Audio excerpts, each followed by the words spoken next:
Diabetes, one of the most dreaded disease in the world today, consuming hundreds of lives as we speak. But diabetes is just the tip of the iceberg.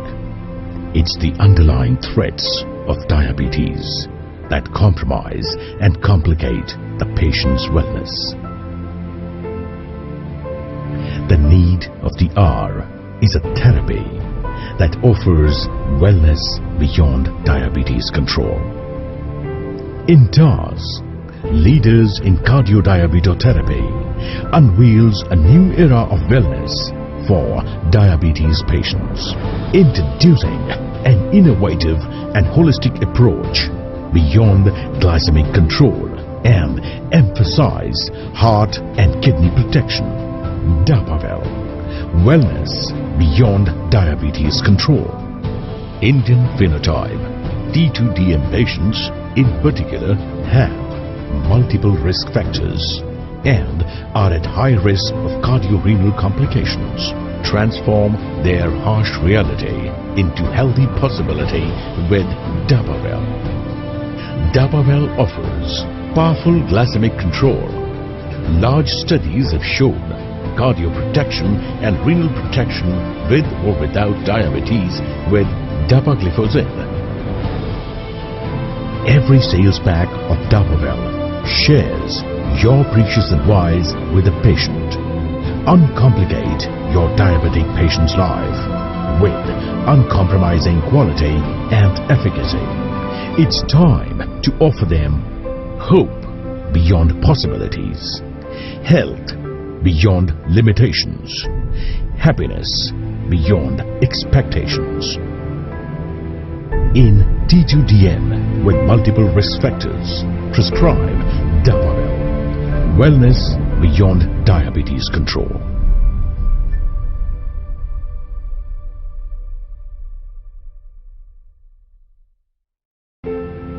Diabetes, one of the most dreaded disease in the world today, consuming hundreds of lives as we speak. But diabetes is just the tip of the iceberg. It's the underlying threats of diabetes that compromise and complicate the patient's wellness. The need of the hour is a therapy that offers wellness beyond diabetes control.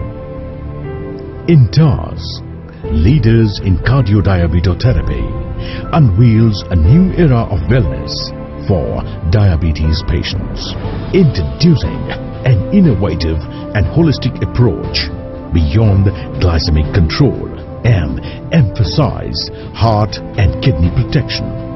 Dapavel, wellness beyond diabetes control. Indian phenotype T2DM patients in particular have multiple risk factors and are at high risk of cardiorenal complications. Transform their harsh reality into healthy possibility with Dapavel. Dapavel offers powerful glycemic control. Large studies have shown cardioprotection and renal protection with or without diabetes with dapagliflozin.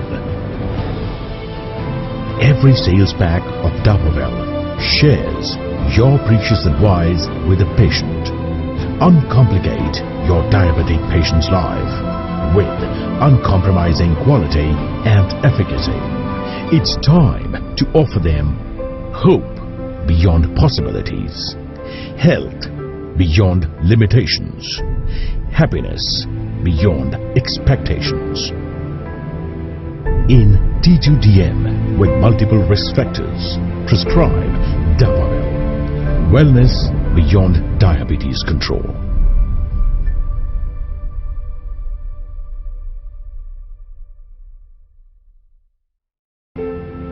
Diabetes, one of the most dreaded disease in the world today, consuming hundreds of lives as we speak. But diabetes is just the tip of the iceberg. It's the underlying threats of diabetes that compromise and complicate the patient's wellness. need of the hour is a therapy that offers wellness beyond diabetes control.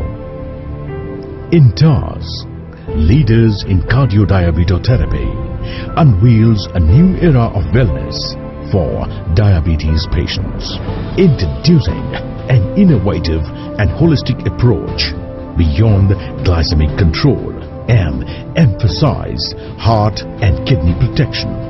Dapavel, wellness beyond diabetes control. Indian phenotype T2DM patients in particular have multiple risk factors and are at high risk of cardiorenal complications. Transform their harsh reality into healthy possibility with Dapavel.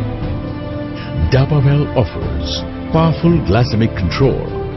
Large studies have shown cardioprotection and renal protection with or without diabetes with dapagliflozin.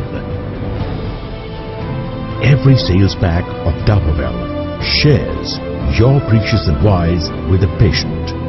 Uncomplicate your diabetic patient's life with uncompromising quality and efficacy. It's time to offer them hope beyond possibilities, health beyond limitations, happiness beyond expectations.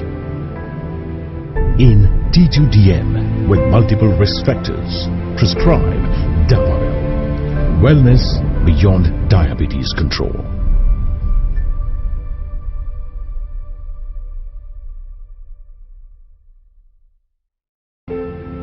Diabetes, one of the most dreaded disease in the world today, consuming hundreds of lives as we speak. But diabetes is just the tip of the iceberg. It's the underlying threats of diabetes that compromise and complicate the patient's wellness. The need of the hour is a therapy that offers wellness beyond diabetes control. In TAS, leaders in cardiodiabetotherapy unveils a new era of wellness for diabetes patients, introducing an innovative and holistic approach beyond glycemic control and emphasize heart and kidney protection. Dapavel, wellness beyond diabetes control. Indian phenotype T2DM patients in particular have multiple risk factors and are at high risk of cardiorenal complications. Transform their harsh reality into healthy possibility with Dapavel. Dapavel offers powerful glycemic control. Large studies have shown cardioprotection and renal protection with or without diabetes with dapagliflozin. Every sales pack of Dapavel shares your precious advice with the patient.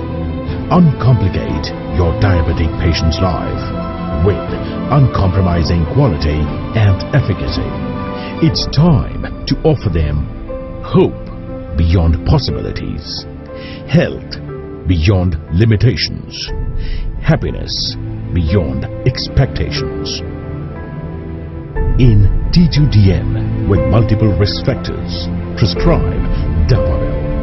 Wellness beyond diabetes control.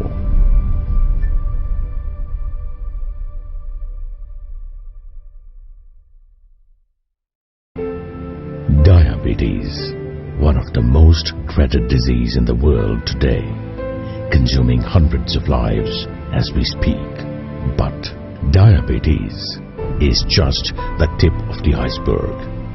It's the underlying threats of diabetes that compromise and complicate the patient's wellness. The need of the hour is a therapy that offers wellness beyond diabetes control. In TAS, leaders in cardiodiabetotherapy unveils a new era of wellness for diabetes patients, introducing an innovative and holistic approach beyond glycemic control and emphasize heart and kidney protection.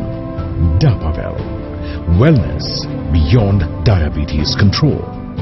Indian phenotype.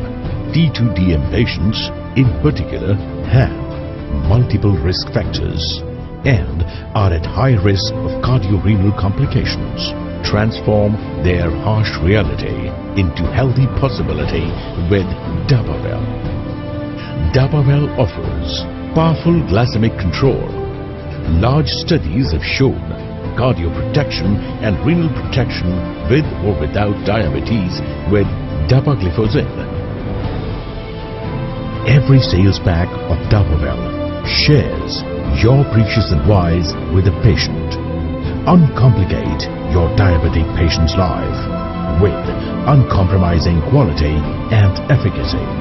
It's time to offer them hope beyond possibilities, health beyond limitations, happiness beyond expectations.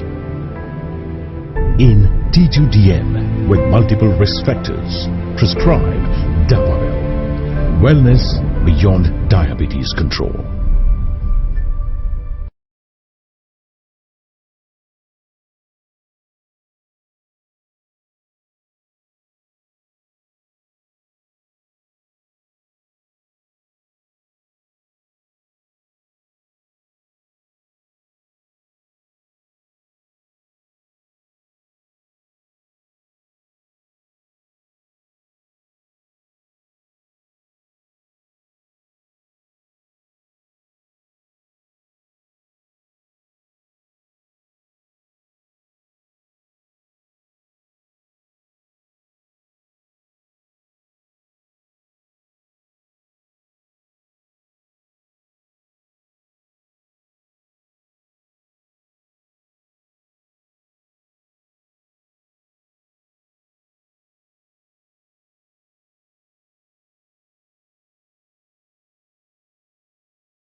Good evening, everyone.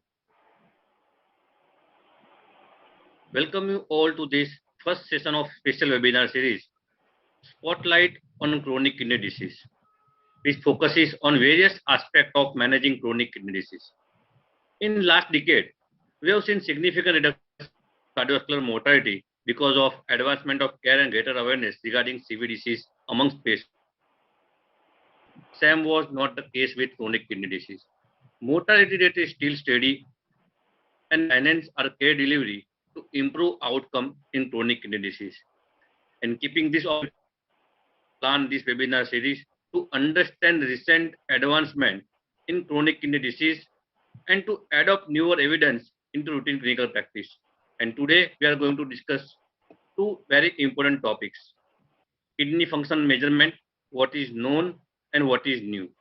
And secondly, we are going to discuss therapeutics for diabetes disease, conventional versus newer approach. And to with us, Dr. Babu Francis. Dr. Babu Francis sir does not need introduction, but as a customary, I would like to introduce sir. He is a medical superintendent at Lycee Hospital, Kerala. Nephrologist, Department of Nephrology at Lycee Hospital, Kerala. He has completed his DM Nephrology from prestigious CMC Vellore in year 2001. He is also a past lecturer at Department of Nephrology, St. John's Medical College and CMC Vellore, Bangalore. He is having rich experience of over 2 decades in the field of nephrology.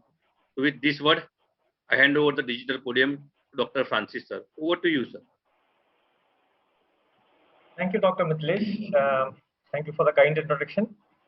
I thank INTAS for giving me this opportunity to chair this session on a very important and very useful topic. That is the evaluation of kidney function, and the second one is whether do we have any newer agents which can retard the progression of kidney dysfunction in both diabetics and non-diabetics. So without losing much time, we are a little late now. We were supposed to start at 8 o'clock. I'll introduce the first speaker, that is Dr. Ravi Bansal. He's an MD/DM nephrologist from New Delhi. He works as a senior consultant nephrologist in PSRI Hospital.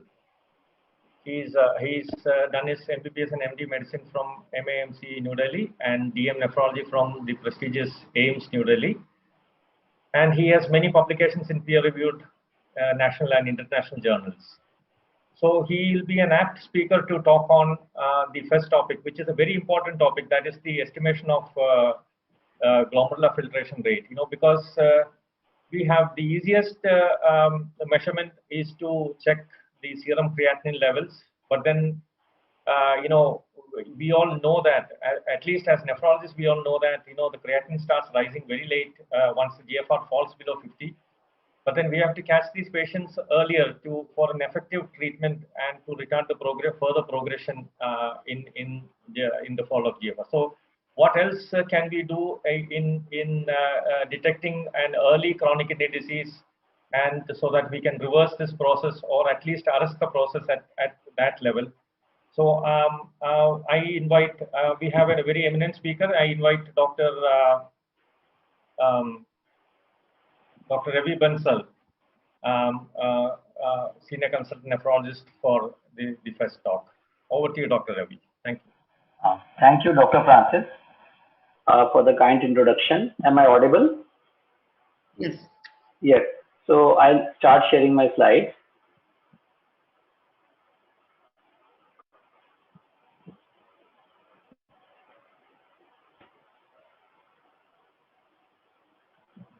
Okay, the slides are visible? Yes, please. Yeah. So good evening, everyone. The topic I'm speaking on is the kidney function measurement and what's known and what's new. So we all know that the physiological process in the kidney is filtration, reabsorption, and secretion of certain waste products into the tubules. And this physiology is basically to do these functions. One is the regulatory function. So kidney is the balancing organ and it balances the electrolytes and water in the body. and maintains the acid-base balance. Second is the excretory function, where the nitrogenous waste products and other metabolites are excreted. The hormone production function, which include renin, erythropoietin for RBC production and activation of vitamin D, and the metabolic function, where the metabolism of the drugs and gluconeogenesis is there. So all these functions start getting impaired once the patient starts having a chronic kidney disease or a kidney dysfunction. And these functions we can measure. So most commonly, the functions which are measured are the excretory function of nitrogenous waste products. So chronic kidney disease is so common nowadays. If you see this survey, where they've highlighted that around 17% of the general population, it's a population-based survey, is suffering from chronic kidney disease. And out of this 17% of general population, if the people, most common cause is diabetes, and among the diabetic kidney disease, another study shows that 88% of patients suffering from this disease does not know that they have been suffering from the kidney disease. So awareness, diagnosis, and are very poor, and the incidence is quite large. So there's a problem at hand where we should try to diagnose these patients who are having a chronic kidney disease. Another study shows that in the lifetime, the Asian population, where they have shown that around 5 to 7% patients will land up with ESRD in their lifetime. So it's a big chunk of population which is going to suffer from chronic kidney disease, and therefore we should have an active surveillance to find out who are the people who are suffering from this disease and how we can identify and help these people. So the first point of contact is the physician who are seeing these patients for general health and otherwise. So more aggressive screening is recommended in Indian patients at higher risk of CKD, especially hypertensive, diabetics, and obese people. So how do we go about doing that? So what are the tests which we use to detect chronic kidney disease, or for that matter, any kidney dysfunction? So these are the common tests which we employ. Urine routine examination, one of the tests which is often not used commonly, should be more used in all patients, so that we can detect the protein, we can detect the RBCs or WBCs in the urine. Then creatinine level is one of the basic tests which has been there for now more than 100 years. First, because I tried to find out in the 1860s, and past 100 years, no test has replaced creatinine level. So creatinine level is the most important test. Some people often use urea also, but urea is there, but creatinine does not vary so much with diet, and it is the more important test. Then comes the eGFR, the urine protein albumin or creatinine albumin ratios, ultrasound, and other imaging studies. So what do we do with these tests? We try to identify the pattern of illness, whether it's a nephritis sort of illness where the patient has RBCs and protein in the urine and cast and hypertension and renal dysfunction, or it is a purely proteinuric disease, or it is a tubular disease. So kidney has various segments, including the inflow vessels, the glomerulus, filtration, then the tubules, and the exit tract. So according to the part which is involved, we can have various sort of clinical presentation and abnormality in the test. So coming to creatinine. So creatinine, sometimes you feel that creatinine is normal. It is between 0.6 and 1.2, which is the normal range recommended. And we feel that the patient's kidney function is normal. So this may not be true, because the creatinine is constantly produced by the muscles in the body. And if some person has a less muscular mass, the amount of creatinine produced is less. So even if the kidney function goes down, the creatinine may not rise so much. And this is just an example here. If you have a 28-year-old muscular man with a creatinine of 1.2, GFR may be normal. But if a 78-year-old thin-built man is there with a creatinine 1.2, then GFR may be just 40, 45. So you have to be careful while just seeing the creatinine level. So here then comes the concept of the GFR. So glomerular filtration is the net filtration of the effluent from the glomeruli, and it is the sum total of all the glomeruli. So we have 10 lakh glomeruli in each kidney, and it is a sum total function. But the relation between creatinine and GFR is not steady. It's not a straight line. So when the creatinine rises from 1 to 2, the fall in GFR is drastic. But when the creatinine is rising from 6 to 8 or 5 to 8, so that time the fall in GFR is less. So change in GFR would be a better way to monitor patients when the creatinine level is very less or creatinine level is not risen as yet. So those are the patients where the application of GFR will be more better. So what is glomerular filtration rate? It is equal to the sum of filtration rates in all the nephrons. Normal GFR is between 100 to 120. It varies with the age. It's ml per minute, varies with age, sex, body size, and declines with age. Normal decline in GFR with age is 1 ml per year.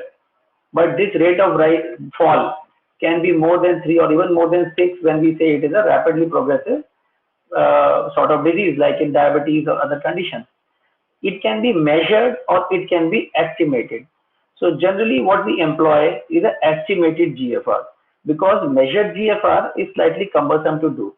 So for that, various formulas have been developed, and most recommended formula is the CKD-EPI creatinine equation, which is more representative of the actual renal function. So estimated GFR is considered overall the best index of kidney function, and there are various types of equations like MDRD equation, CKD-EPI equation, or Cockcroft-Gault formula. So these are the three commonly employed equations which are based on creatinine, the patient's age and body weight, and some conditions where albumin has also been used. So these equations can be used to estimate the GFR of the patient and identify those patients who have a kidney disease in spite of having a normal creatinine. And these can be applied with the help of online tools or web-based calculators. And Cockcroft-Gault formula we have been using for a long time bedside to identify the GFR. So, but in certain situations where you actually need a measured GFR, like in patients where we take for donor nephrectomy, we see the measured GFR. Or patient has to undergo partial nephrectomy because of tumor or something where we have to see the exact GFR values of that kidney. So there are certain situations where you would like to have a measured GFR. So what are the limitations of GFR estimation? So we should understand that the glomerular filtration rate can be increased by the body. Suppose some 10% of nephrons of the kidney die. Still, the body can maintain the GFR by increasing the filtration rate, the GFR per nephron. So you can increase, there's a reserve in the body, it can increase by 30%. So till 30% of your nephrons are lost, your GFR may remain normal. So even with the help of GFR, you are not able to detect early kidney disease. And creatinine may rise only if more than 50% of your nephrons are lost, around 50 to 60% nephrons are lost. So it is a very late detector of kidney dysfunction. GFR still, though better, but still it is a late detection of kidney dysfunction. Also, these values change with the muscle mass, body size, the diet, nutrition, and ingestion of cooked meat and certain drugs, which can decrease the tubular secretion. The creatinine is mostly filtered by the glomerulus, but around 10 to 20% is secreted by the tubules. So if the tubular secretion of this creatinine is hindered by certain medicines, then also the creatinine levels can rise. And because all the eGFR are based on the calculation from creatinine, you can have a false reading. So there are a lot of fallacies with these tests also. Now coming to another important test, that is the estimation of protein. So protein estimation, protein is a marker of kidney dysfunction. Generally, the kidney will secrete around less than 30 milligram of albumin or less than 150 milligram of protein in the urine in a day. And this will constitute mainly thymophosphate protein. Very less albumin or other proteins will be there. So whenever there is a damage to the kidneys, whether it is in the tubules, in the glomerulus, protein starts leaking from the kidney. So it is also a good marker. Sometimes when GFR is normal, then also you can detect the kidney dysfunction with proteinuria or albuminuria.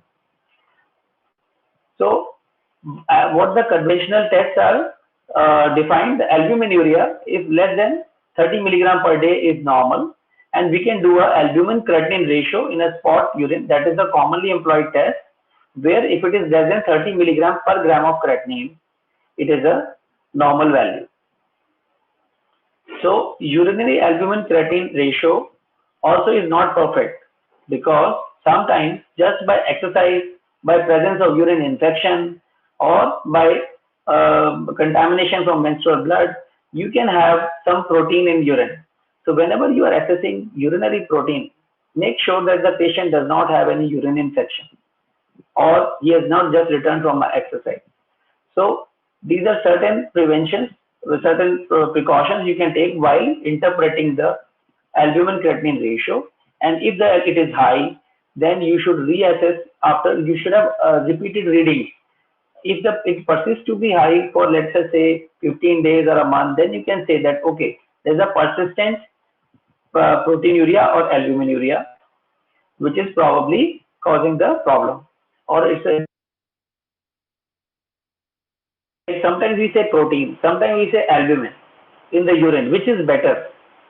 So some diseases of the kidney are selective. They just select albumin. They cause albuminuria because albumin is a smaller protein, and like in diabetic nephropathy, so it's a good marker.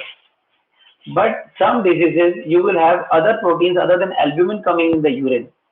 So you may miss those diseases if you are just doing the albumin creatinine ratio. So it is better to do a total protein, that is the protein creatinine ratio. Protein will include albumin and other non-albumin proteins. So generally what I employ is a protein creatinine ratio, because in certain nephritis you will have non-albumin protein. So once you have the protein which is high, what to do? So you have to see whether it is just the protein is high, or the patient has some RBCs in the urine, patient has a hypertension, patient creatinine or GFR is abnormal. So if just protein and other things are normal, you can follow the patient to see whether it is a rising or it is a persistent proteinuria. Or if he develops some of the other features of kidney disease, then accordingly you have to manage. Coming to another marker, that is BUN. So blood urea nitrogen or urea as such is a nitrogenous waste product which is produced in the body, and it also rises similar to creatinine, but it varies a lot with diet and hydration status. So you have to be careful while interpreting the high urea values. Then another marker is cystatin C. So I have been seeing this reports and studies on this for more than 20 years now, but still it has not come in routine practice. Though it has been used in certain situations where there is a doubt of renal disease, you can use cystatin C and cystatin C based GFR equation, calculated GFR equation. So this is actually a small molecular weight protein which is produced by all nucleated cells. It is filtered freely from the glomerulus and it is completely reabsorbed or destroyed, basically metabolized by the tubules. So it doesn't appear in the urine. So some studies say if it starts appearing in the urine, it may be a tubular disease, and the blood levels can be measured to document the amount of renal dysfunction, just like creatinine. So KDIGO recommends that we should not use cystatin C alone, should be used only in serial values are rising, and if you have a calculated equation to calculate the estimated GFR using a cystatin C. So there are certain strengths and limitations of GFR measured with various methods. The ideal gold standard method of GFR measurement is inulin clearance, by giving inulin as a marker and measuring the outflow in the bladder by catheterization. So this is a research-based protocol which is followed, and it's not a clinically applicable method. So clinically applicable method for measured GFR which we employ is generally nuclear imaging like DTPA scanning, or which can be isotope 2-point study where we can measure the plasma clearance by plasma level, or we can do a image testing where we see the change in the image content of isotope from 2 to 3 minutes after injecting the DTPA. So by these methods we can measure the GFR of each kidney, and otherwise the estimated GFR can be calculated by creatinine and cystatin C. So now coming to the fact that this albuminuria and low GFR are poor markers of kidney outcome and progression of kidney disease. And we all know that chronic kidney disease is that if these problems, these kidney dysfunction measurements or estimates are there for more than 3 months. So, and if the estimated GFR is less than 15, that it amounts to almost an end-stage kidney disease. So, with the help of this proteinuria and GFR estimation, there have been certain grouping of these patients into where GFR and albuminuria groups, and this helps in stratifying the amount of risk in which these patients are. So, patients who have more protein and a lesser GFR are more likely to progress and end up with end-stage disease. So they have to be carefully tackled so that their progression to ESRD can be delayed. The new markers for kidney disease which have been investigated includes markers on glomerular function like beta trace protein, beta 2 microglobulin, then endothelial dysfunction markers like Phetuin A, markers of tubular injury like NGAL, NAG, and KIM1, and there are markers of metabolites of different proteins and secreted products, which is called metabolomic profiling of the urinary protein. So there are different markers which are being studied, but as far as clinical application of these markers coming to a stage where you can use an OPD basis is not yet fixed, or guidelines are not there. We have used NGAL as a marker in patients where you're starting aminoglycosides, and you can see whether if this marker increases in urine, you can say, okay, the toxicity is started occurring, and you can maybe stop the medicine. So but these have not been verified in large scale studies. NGAL is available in market. You can do it for around 5,000 to 6,000 rupees. So it is a costly test. So, but then the application is being searched for all these markers, and there is no clinically effective application of these markers at present. There are various studies which are there, which have seen markers like Klotho and this beta 2 microglobulin and NGAL and UMOD. So these are all markers. Some of them have been shown to decrease with progression of disease, and some have been shown to increase with progression of disease. So these are the various new markers. Then coming to the imaging. The imaging studies are also important. Whenever you are evaluating, some patients will have a normal protein, normal GFR, but their ultrasonography may give you a scarred kidney or unequal kidney or smaller kidney. So these are very important. Ultrasonography is a part and parcel of a routine examination for evaluating a kidney disease patient. There are various other investigations which can be employed in specific situations. So I would like to conclude my talk with the take-home message that normal creatinine may not mean normal kidney. So whenever you are scanning the reports in the OPD and you are having a patient who is at risk of kidney disease, like a hypertensive or diabetic, and you find the creatinine is normal, you should try to second is calculate the GFR for the patient to see whether he is having stage 1 or stage 2 disease or stage 3 disease. Secondly, if suppose the GFR is normal, you should definitely at least do a urine routine or a urine spot protein creatinine ratio to pick up early disease in these patients. And these are all 2-3 small tests. If these are normal, then there's a fair chance that you won't be missing any patient with kidney disease.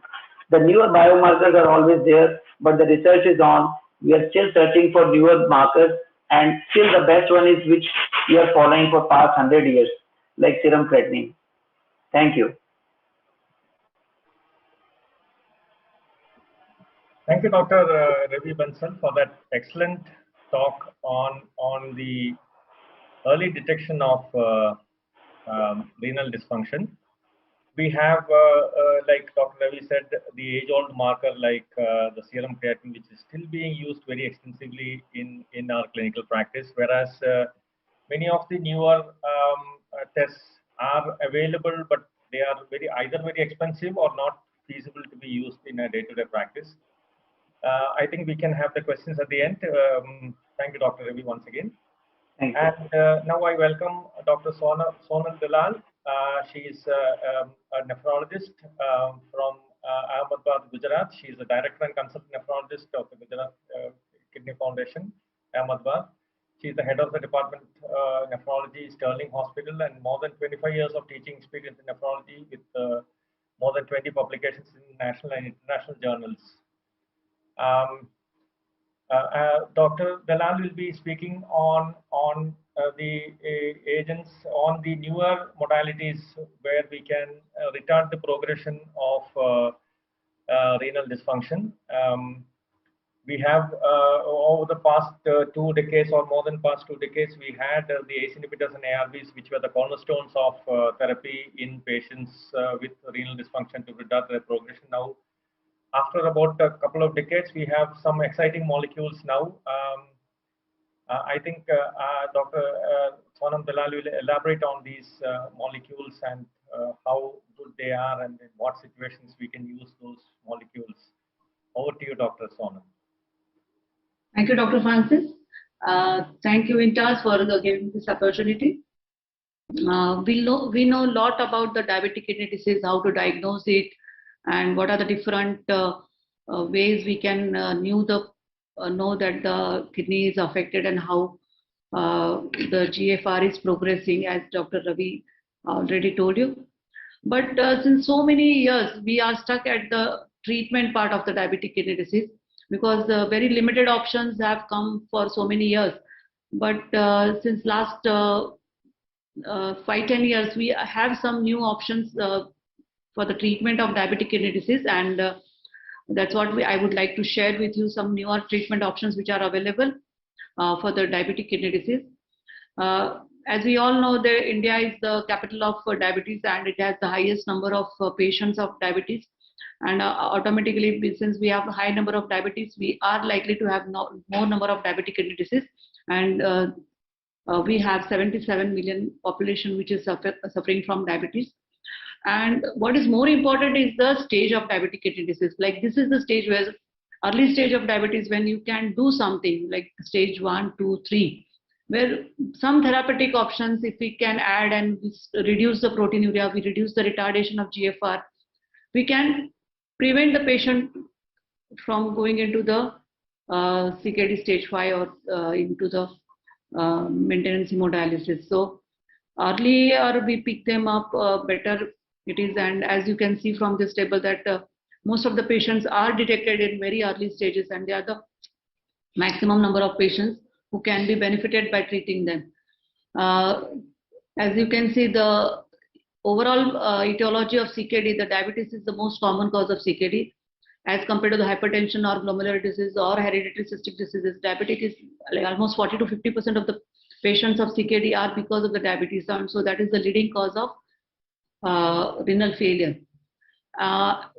When it comes to the treatment, as you can see that most of the diseases like cardiovascular diseases over the last few years, they have a very excellent treatments, and after 95, the number of evidence like result after the treatment, all the stroke, myocardial infarction, they have improved significantly. Whereas in ESRD, we still do not have much decline in the graph, and very minor decline in the graph, as because the number of treatment options were limited. As you can see, the Asians are the most liable to have diabetic kidney disease. Next to the African American, we are the most at highest risk. And this is the table which already Dr. Ravi has shown you, wherein in early stages, when you have a very low protein or very mild impairment in the GFR, we can treat them with the newer molecules and we can retard the progress. Once they reach in this red zone, there is hardly much we can do.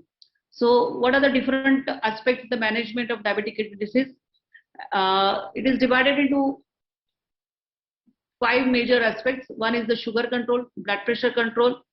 These are the 2 main parameters. Then other strategies to reduce the GFR deterioration, and there are newer agents which we can have in our basket nowadays. So first is the glycemic control. This is a very well-known necessity trial, which we know that intense, like more you have a sugar control, intensive control of the diabetes, the GFR falls very slowly. So a good sugar control is the basic of the treatment of diabetic kidney disease. As compared to diabetic kidney disease, the sugar control in patients with cardiovascular disease or in stroke, the difference is not that much as in diabetic kidney disease. So intensive sugar control is more important in patients who are having nephropathy than in a cardiovascular or other CV complications of the diabetes. So we have to individualize the patient when we want to have an intensive sugar control, because there are always a negative part of intensive sugar control wherein patient can deteriorate fast if we try to tight control the sugar in patients like who are having comorbidities or who are having less life expectancy, or those who are not having awareness of hypoglycemia, or those who don't have resource for hypoglycemia management. We have to go slow. Whereas in patients who are having early stages of CKD, or where there is a minimum microvascular complication, these are the stages where if we do aggressive sugar management, we definitely will benefit the patient. So when it comes to the sugar control, the OHs which are most important as far as renal dose adjustment is required is one is metformin, which we have to titrate the dose, because it is a very good molecule. It has no hypoglycemia and obesity and so many other benefits. So when patient has a GFR above 30, we should continue metformin. Once it falls below 30, then we have to stop. Above 30, if it is above 60, then we can give routine dose, start with 500 milligram and gradually step it up till the patient tolerates it. If a GFR falls to less than 30, 45 to 60, we have to reduce to half the dose. And if the GFR is below 30, then we have to stop it. So this is very important when metformin is concerned. It has a very good overall benefit, so we should not do any haste in stopping it. Sometimes we have a lot of fear about metformin, but it is a very good molecule. We should use it judiciously. Other important aspects is hypertension. So hypertension, as a control of hypertension also is important, and the molecules which are preferred for the control of hypertension, they are also important when it comes to the diabetic kidney disease. So the most important molecule as far as kidney disease progression is concerned for the treatment of diabetic kidney disease is the ACE inhibitors and ARB. As you can see, the KDIGO has also mentioned that we have to choose the blood pressure control target of around 120. But in patients who are having old age, who are having other comorbidities like cardiac dysfunction, LV dysfunction, those who are having one single monitoring and not possible to control, manage or monitor the blood pressure, in that we should not aim at very low. We can aim up to 130. The recommended starting drug is either renin-angiotensin. Either you can use the ACE inhibitors or ARB. Usually type 1 ACE inhibitors are better, but type 2 ARBs are they are tolerated well. And we should continue using ACE inhibitors and monitor the potassium and GFR. If the GFR does not go above 30% of the baseline, we should not haste in stopping it, because some increase in GFR is expected initially, but in long term it is benefited. So if there is rise above 30%, or if there is a persistent hyperkalemia, then only we should think of stopping it. Otherwise, if patient is tolerating, we should try and maximize the dose of as much as patient can tolerate. So ACE inhibitors and ARB at a maximum tolerable dose should be given. If patient is on ACE inhibitor and ARB, we should monitor the potassium. We should avoid other nephrotoxic drugs like NSAIDs, or diuretics also should be used judiciously. Patients who are pregnant, Patients, female patients who are on ACE inhibitor, we should tell them that they should avoid pregnancy, or if they become pregnant, we have to guide them for the associated side effects. So when we initiate with ACE inhibitor and ARB, we should monitor the creatinine, and if there is no change in creatinine, we should continue. If the potassium is normal, we should continue. If the creatinine increases, like more than 30% increase in the creatinine, then we have to stop ACE inhibitors or ARB, and to if there is 30%, more than 30% increase, we should review for the cause of AKI, whether it is only because of the drug or there is associated some volume depletion, or there is associated concomitant medications which have been used, which is causing this loss of GFR, or there is any associated renal artery stenosis. If there is a significant rise, we have to worry about the renal artery stenosis and evaluate in that perspective. If there is a hyperkalemia, we should try to counsel the patient about the measures, how can be potassium be under control by the dietary restriction. We can add sodium bicarbonate to prevent the hyperkalemia. We can give ion exchange resins to control the hyperkalemia. And in spite of that, if the potassium is going up, then we have to rethink or reduce the dose or stop the ACE inhibitors. The renal response to ACE inhibitors, as I said, if the serum creatinine concentration if increases up to 30% of starting ACE inhibitor, this rise in creatinine is associated with long-term renoprotection. So if it is up to 30%, we should allow, and we should counsel the patient that this is in your benefit. There will be some initial rise, but then in long term you will be benefit. So continue ACE inhibitor or ARB unless the serum creatinine rises more than 30% in next 4 weeks. The next target, other strategies for diabetic kidney disease is the, other than glycemic control, is the lipid. We have to have a tight control of dyslipidemia. The cholesterol should be less than 175, triglyceride less than 150. The blood pressure targets, as I told you, is 130 to 80. These are the other very, very important therapeutic measures which we have to see and which can help the patient. The antiplatelets like aspirin generally should be lifelong, and it will be useful in prevention of cardiovascular risk, and it is helpful in primary prevention in high-risk individuals. Dual antiplatelet therapy must be used in patients after coronary syndrome or in precocious with coronary intravenous if patient has already had ACS. Otherwise, dual antiplatelets are not required. Lifestyle interventions are very important, and along with that, nutritional aspect is very important. In patients who are having diabetes, they should consume in diet which is very high in vegetables, whole grains, fibers, legumes, and plant-based proteins. These are the ones which they should prefer rather than a refined carbohydrates and sweetened beverages they should avoid. As far as the CKD stage is concerned, like in patient till the CKD stage 5, they should, till they are not on dialysis, the recommended protein intake is 0.8 grams per kg per day, and salt restriction is very much important. But once the patient goes on dialysis, they need to take a high protein diet that is up to 1 to 1.2 grams per kg per day. Sodium intake definitely has to be low. The other aspect is the proteinuria management and progression, because that is the most important and very well studied and very well observed thing, that the proteinuria directly correlates with the progression. So patients who progress to severely increased albuminuria had a highest rate of loss of GFR. So more the proteinuria, more is the loss of GFR, and that is because the protein which is filtrated has the inflammatory mediators, and there is a, because of these inflammatory mediators and because of the tubular cell injury, there will be fibrosis. So ultimately this will lead to tubular interstitial fibrosis and atrophy of the glomes.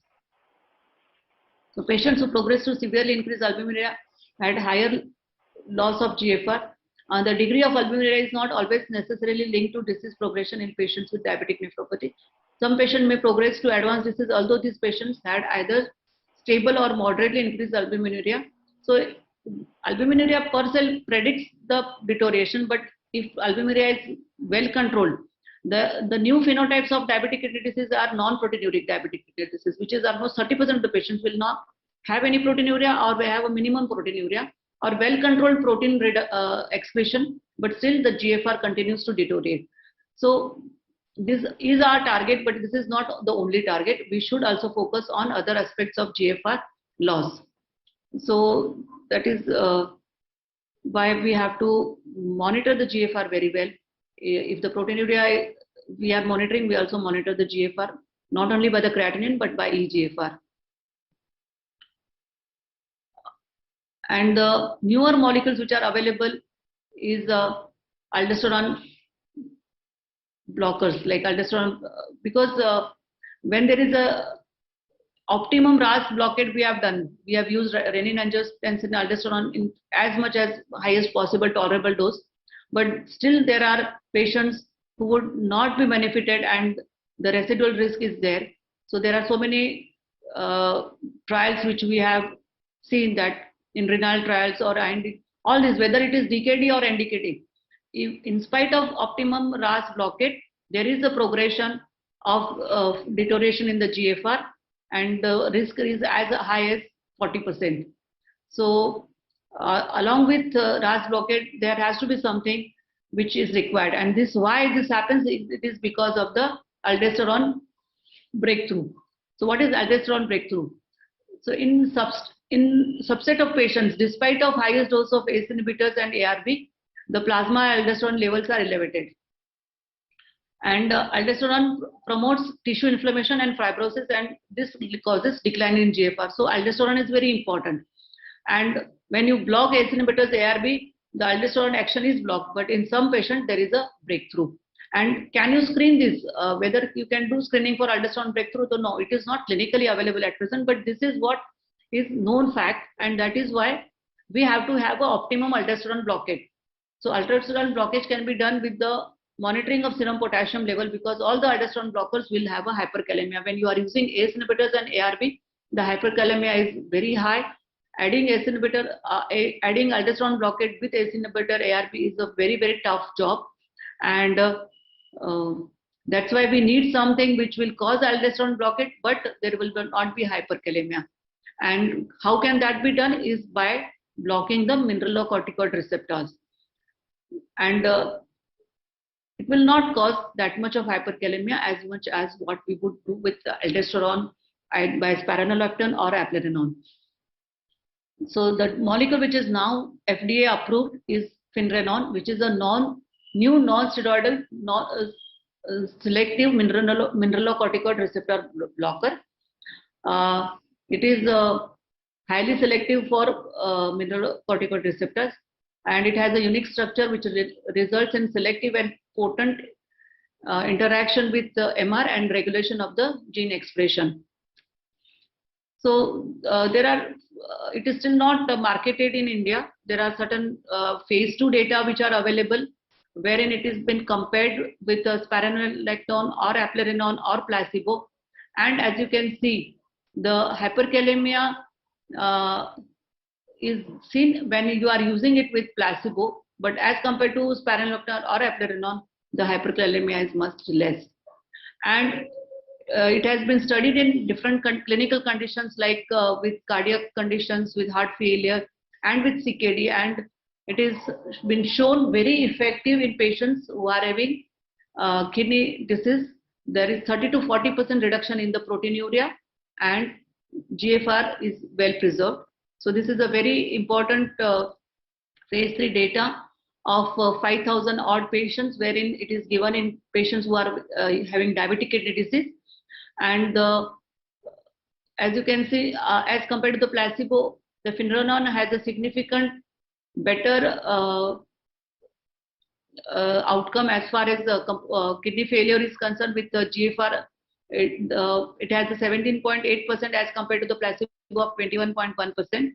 And secondary outcomes for cardiovascular, there is a marginal benefit, but as far as renal outcome is concerned, it has shown a better results. So because of these newer data which are available, FDA has recently approved this molecule. It is available in 10 and 20 milligram. We have to start with the very low dose and then slowly up titrate depending upon the potassium and other parameters and how the patient tolerates. The other molecule which can now be used as not only as a as a glycemic control, but as a preservation of GFR is the SGLT2 inhibitors. Whether patient is diabetic or non-diabetic, there are so many trials and data which are available wherein it has shown that GFR preservation is much better. As you can say, EMPA-REG trial, then CANVAS, all even in Credence, all the trials have shown SGLT2 is having much better outcome as far as renal outcome is concerned, along with the cardiovascular. And as compared to the placebo, the hazard ratio is significantly in favor of SGLT2 inhibitors. So it has been proven therapy for patients who are having CKD with GFR above 30. This is a summary of DAPA CKD, wherein it is shown that dapagliflozin having 39% relative risk reduction in patients who are having CKD with the GFR retardation.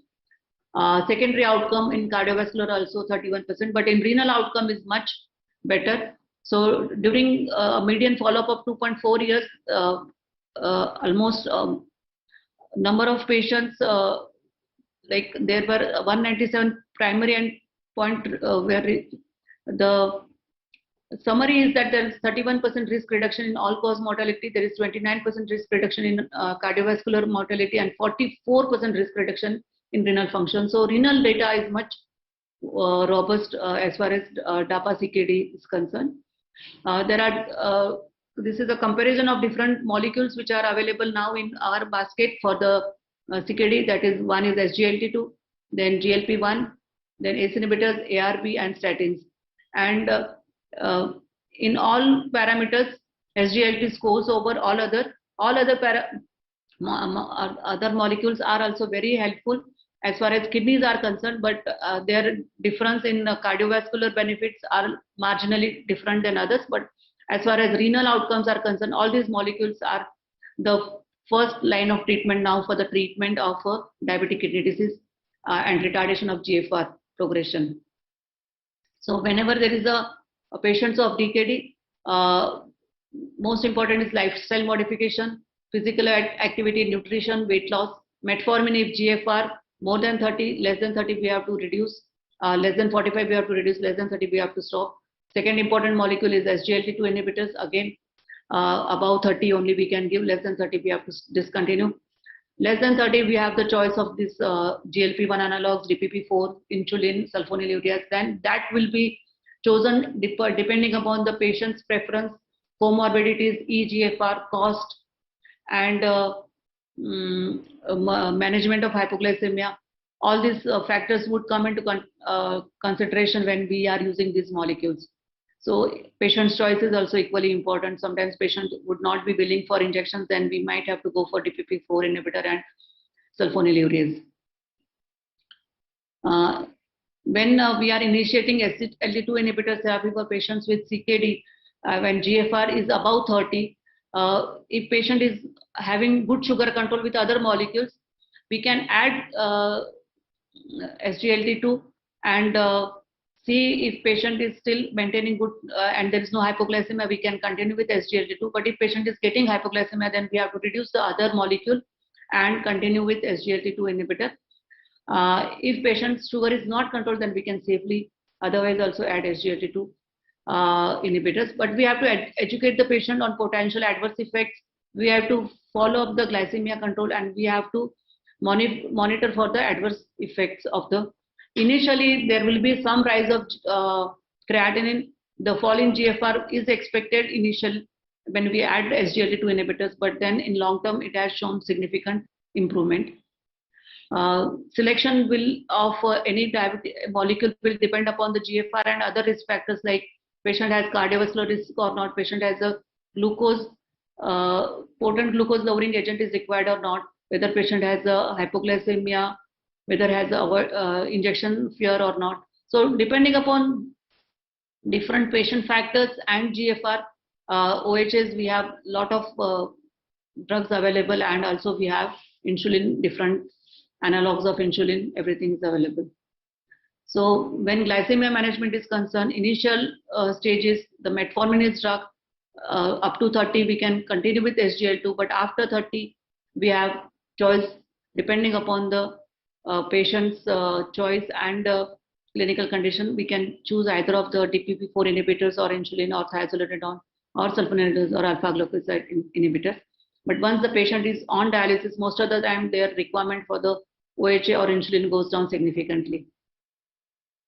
The take-home message for the patient is, patients with CKD, is that once we diagnose CKD and there is a likely cause is determined, we have to stratify the risk depending upon the stage of the CKD, whether patient is diabetic or no diabetic. RAS inhibitors is very most important. SGLT2 inhibitors, again, though it is not, it is off-label, but it has been indicated.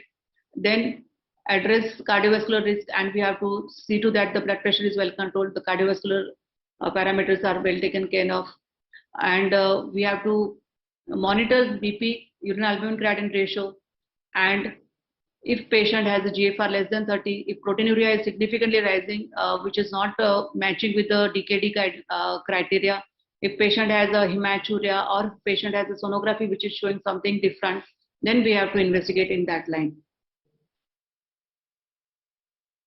Thank you. Thank you for your attention. Thank you, Dr. Sonal.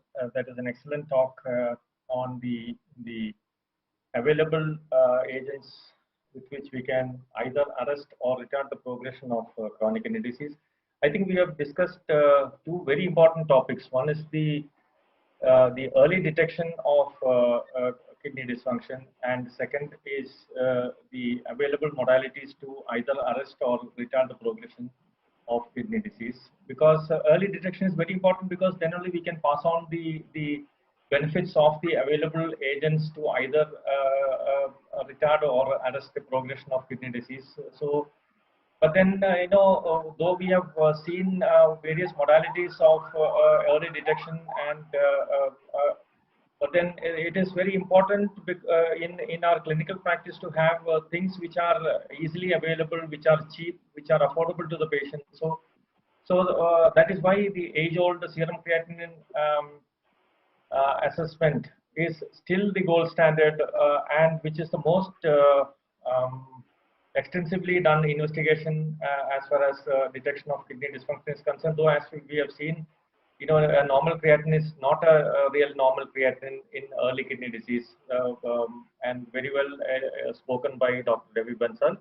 And the second was Dr. Sonal. She spoke on various aspects of retarding the progression of kidney dysfunction. For a couple of decades, we had ACE inhibitors and ARBs, which were the cornerstone of therapy as far as retarding the kidney, renal disease progression was concerned. Then we have an agent which is an aldosterone antagonist. The previous two aldosterone antagonists, which are aldosterone and spironolactone and eplerenone, they cause dangerous hyperkalemias when used in combination with the ACE inhibitors or ARV. So it is rarely used that way. But then we have this promising agent, finerenone. We don't have it extensively available here now. So and the most promising thing which has come in now is dapagliflozin, which can be used in both non-diabetic and diabetic CKDs, and in non-diabetic and diabetic patients with heart failure. So wherein we have two large trials, which is one is the DAPA heart failure trial, and the second one was the DAPA CKD trial, which has very well shown the effectiveness and the usefulness of this agent in patients with these diseases. So now I think we can go to the question answers. We have several questions in the chat box. I'll start with Dr. Devi Bansal. One of the questions was how good and reliable is protein estimation with the dipsticks? Okay, so dipstick measures proteins once the proteins are more than 0.5 grams. That is, the PC ratio is more than 0.5 in the urine, and that is the macroscopic proteinuria. So dipsticks are available for microscopic or the lesser proteinuria, where the albumin is between 30 and 300 milligrams per day, and they are called Micral strips. So this dipstick test is a good for a screening test or for follow-up test in a proteinuric child, but alone it may not be enough to rule out kidney disease. It is positive only after 0.5 gram. It will miss myeloma protein. Okay, so it should not be taken as a perfect test. And the second question is to Dr. Sonal. This is a question on the role of we did not speak on that. Any comments on the role of alpha keto analogs in CKD management, and how whether it can really retard? It's an expensive molecule, so whether it's really useful or not, Dr. Sonal. Alpha keto analogs, there are multiple trials which are available, which has shown that it has a significant reduction in retardation in GFR, provided you have a strict dietary protein restriction. They would not be of any use if the patient does not control dietary protein restriction. Of course, our vegetarian diet, Indian scenario, the protein as such is very low. But the alpha keto analogs, there are two things which we have to see. One is the stringent dietary protein restriction, and second, a proper dose. 1 tablet and 2 tablets of alpha keto analogs are of no use. We have to give 6 to 7 tablets, 1 tablet per 10 kg. So if patient is a 60, we have to give 6 tablets, and that number of tablets and the cost, sometimes patients are not compliant, and ultimately we end up losing money and no benefit. So if we use it properly, yes, it is role, otherwise no. Thank you, Dr. Sonal. And the third question is to Dr. Ravi again. This is how frequently we should screen patients with urine albumin in patients with normal creatinine. Okay, in a patient who is at risk of kidney disease and at present is not suffering from any kidney disease, should have an annual screening. Like in a diabetic, should have an annual screening of proteinuria.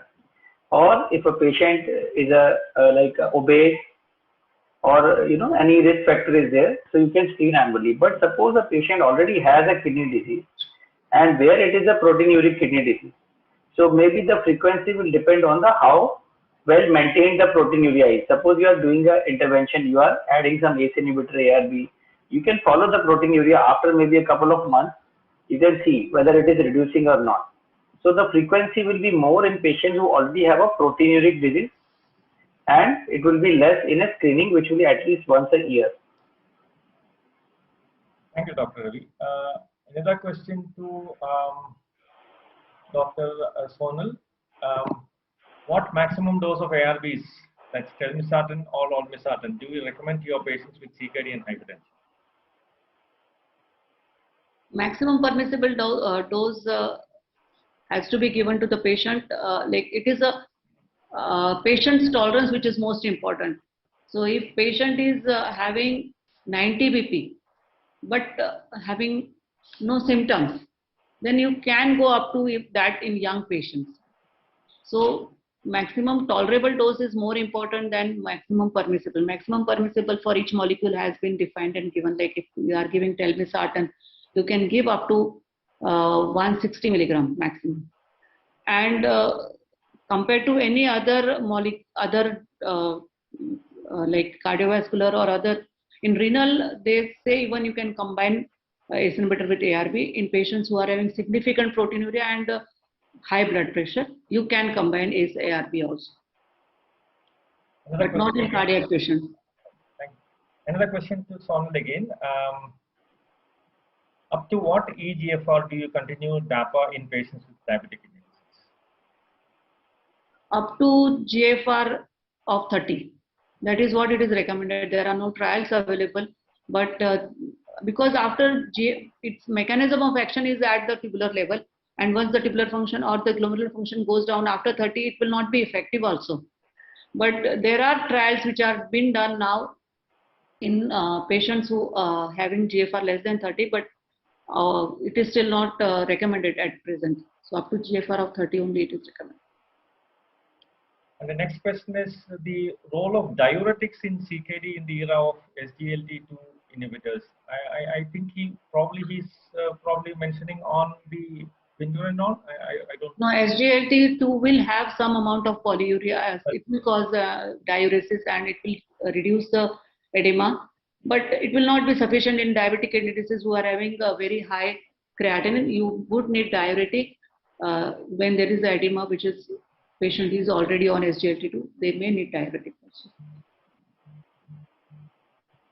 And what about the usually asked question, about SGLT2 inhibitors? What about the incidence of UTI, genital infection? Yes, we have to worry about it. We have to monitor about it. We have to teach the patient the hygiene, the care which has to be taken. And but if there is a significant UTI or if there is a fungal infections, we have to discontinue. But if proper hygiene is taken care of and patient is well educated about the side effects, then this can be prevented. And the last question to Dr. Devi, can point of care albumin test adds any value in assessing kidney function? How reliable such point of care testing devices instrument? Yeah, actually, this is a very important, because in the clinic you have devices to check the albumin, check the creatinine level. Now you have point of care creatinine testing is available, so you can do that immediately and have the immediate results. But actually you have to see what are the, like whenever you are doing the albumin creatinine ratios or the albuminuria, there is a diurnal variation in the body. So you have to maintain the testing at a certain time in the day. Second, then it will change with the amount of your blood pressure control, amount of the preceding diet. So there has to be certain advice given to these patients. And if you do in the clinic and the accuracy is not too much, then you may have a fallacious reading. But it is a very good test to do for screening in the OPD, and to follow this patient, maybe if albumin creatinine ratio done by a biochemical analyzer would be better. Thank you. I think we have had a good discussion on the topics, very important topics, that's early detection of kidney disease and the available modalities for arresting or retarding the progression or the fall in GFR. Thank you for both speakers, Dr. Ravi Bansal and Dr. Sonal Dalal, for their excellent talk and answering the questions of the audience. And I thank INTAS once again for conducting such a good, talk on these very important topics. Thank you once again. Thank you. Thank you, Dr. Francis. Thank you. Thank you, Dr. Babu Francis, sir. I, in fact, deem it a great honor and a privilege to propose a vote of thanks tonight. I thank with all my gratitude and highest regard to all the eminent faculty and of tonight's program for sparing your valuable time and joining in. Thank you, Babu Francis, sir, our chairperson for tonight, for having coordinated the entire event in such masterly way. In fact, it was a class act the way, sir, you facilitated the entire program. So thank you very much, sir. I would also like to thank our speakers, Dr. Ravi Bansal as well as Dr. Sonal Dalal, for their wonderful lectures and very clear take-home messages. In fact, every clinician likes to keep their basics correct in all diseases, including CKD, and always keen in learning what are the new signs in early detection of CKD and what are the newer ways to treat it. So that way, the program was very, very good. I would also like to thank all the clinicians who have joined in, hooked in today from all across the country. Today we have had a gathering of more than 900 doctors from across the country. So thank you all the clinicians for joining in tonight. I'm sure who all have attended today will immensely be benefited from tonight's program. In fact, such encouraging traits actually inspire us to do more such webinars and programs in future that we would certainly like to do. So in the end, thank you all once again, everyone, for joining, and very good night from Intas offices. Goodbye to all of you. Thank you. Thank you, sir. Thank you, ma'am. Thank you very much. Thank you, Dr. Babu Francis. Thank you, everyone. Thank you. Good night. Thank you, ma'am.